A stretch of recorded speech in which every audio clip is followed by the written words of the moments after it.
Hello everybody. The beginning of this video is a little bit different. I want to show you what Premiere Pro looks like when editing on my 2021 MacBook Pro with footage off the Synology NAS. I'm going to open up this top project, click. This is loading from that NAS, and that's how quick it was to load. All of this footage is from the NAS, and if I click around, you can see this is how quick I can move my playhead around the timeline. One thing to note is that a lot of this footage is shot on the Sony a7S III in 4K. It is in log, so all of these clips have some sort of color correction on them. So there are effects. There's some cell phone footage, some different H.264 files, and this is how quick you can scroll through the timeline. Now, how about playback? Specific wireless to find blazing fast. It is blazing fast. So hopefully if you were interested in something like that, then you'd be interested in the rest of this video, and I'll tell you more of the things that I like about using this to edit directly off of inside Premiere Pro. This whole thing started out when a rep from Synology reached out and said, hey, do you want to try a unit? And I said, sure. Does it, one, work with Mac, and two, is it fast enough to edit videos off of? And as you can see from the beginning of the video, it can do both of those. So what are some of the other benefits of something like a NAS? My storage solution before was to have my current projects working off an external SSD drive. I would then take that drive and back it up to an external 8 terabit Seagate drive using an app called Forklift. And I would have 2 of those Seagate drives, so I did have redundancy and everything was archived. The only issue here is that it would take time to back all of that material up, and on top of that, when I went to go back and look for old projects, I would have to know what year that drive was, and if I couldn't find that project on a certain drive, then I would go to the next one, and the next one, and the next one, and the next one, and this can get very tedious and cumbersome the longer you edit videos. So this is where using a NAS is super helpful because it's expandable storage. The DS923 Plus is a 4-bay drive, and you can purchase a 5-bay expansion with the DX517, giving you a maximum of 9 drives, allowing you to create a large, scalable storage solution for your video projects. You can start small with a couple drives, like me, and then add more as your storage needs grow. And with multiple drive bays, this allows you to set up your NAS in a RAID configuration.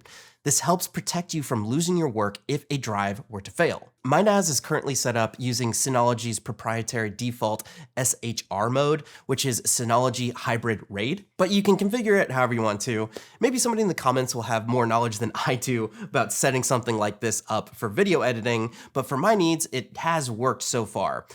One thing I do want to note though, and you should be aware of, is whenever you buy one drive, you're basically buying 2 or more, because when you buy for 1 bay, in order to have that redundancy, you need to purchase for another bay. So if you buy one for here, you need to buy the same size for there, so on and so forth. For example, currently I have 2 4 terabyte Synology hard drives in there.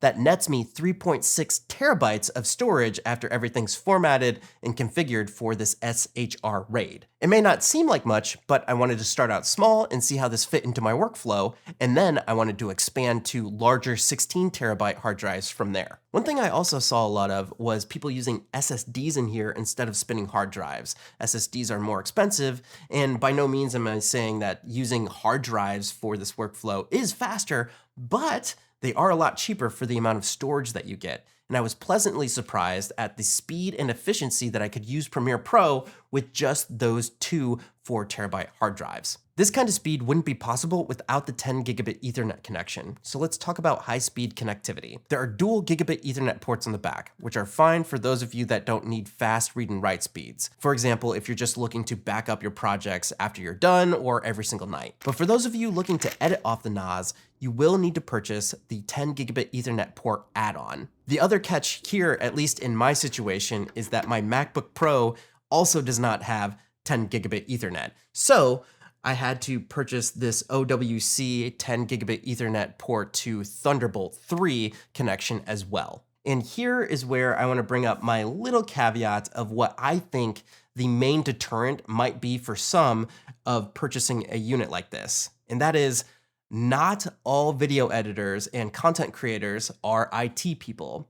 Maybe the majority of you watching this video are IT people, but I'm not an IT guy, and the learning curve on this unit and the ecosystem of Synology was something that I had to get over. When I was working in production at my old job, we had a huge NAS infrastructure to archive all of our footage to. The thing is, that place had 2 in-house IT staff. Another recent example was when I was shooting a music festival. When it came to the editing process, all I had to do was plug in my computer. Another editor had set up the NAS station for me, so all I had to do was plug in and edit. After many YouTube videos, I was learning about SSD cache, how to set up servers, SMB, manually assigning IP addresses, Cat5e versus Cat6. The list goes on and on and on. And there are a plethora of other YouTubers on this platform that can explain those things way better than I can. So my main concern was, can you edit videos with it? Once I saw that you could from other videos, my next question was, how do I set this up so I can do that too? And if I'm computer savvy enough as a video editor using Premiere Pro all the time to figure things out, I'm fairly certain that you'll be able to figure it out too. And once you do learn about the whole ecosystem, there's a lot of stuff that I didn't realize that you get with a system like this. For example, you could have collaborative editing. In fact, you could have different people working off this same drive. But with Synology Drive, I could set up something like a proxy workflow. So let's say I film everything, I put it into my NAS, and then an editor all the way across the world could pull down the proxies of that project, work on the project, get it to a final cut, and then just leave the project on the same structure. This would mimic that same structure here. I would pull it up inside Premiere Pro, reattach the full resolution files, and export that file. Collaborative workflow. Another thing I learned is that on top of the redundancy that you get from the RAID configuration here, you also have the option to back up your material off-site, meaning that you could schedule backups to another Synology drive somewhere else. You could go to an external hard drive. You could also go to something like Backblaze, which gives you an off-site storage solution. And hands down, one of the coolest features I didn't even realize I was gonna get with this unit is the mobile access and syncing. Synology's apps allow you to access all of your content while you're on the go, wherever you're at, as long as you have an internet connection. But you can also automatically sync specific folders to any of your mobile devices, so you have all of those up-to-date versions with you wherever you're at. And this gets even better because let's say you want to, 1, have another backup of all of the photos on your phone, or 2, you just want to stop paying for the extra storage from Apple or Google in the first place and just have your own solution.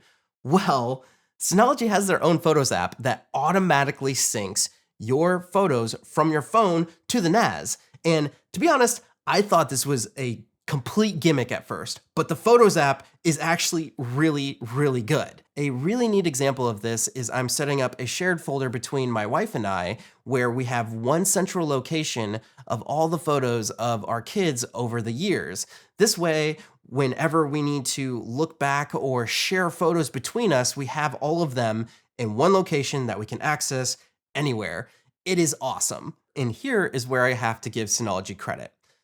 Their apps and user interface are very easy to use and understand. When I brought up the learning curve, it's more around all of the terminology for setting up things like a network inside your house. But once you get things installed, they make it very easy to follow directions to format and reformat and configure your RAID. It's just the initial setup and all of the terminology around what things are to get to the point of really getting the most out of a unit like this. Now, there is a lot of other things that you can do with this unit that I have no idea how to do, like surveillance and things of that nature.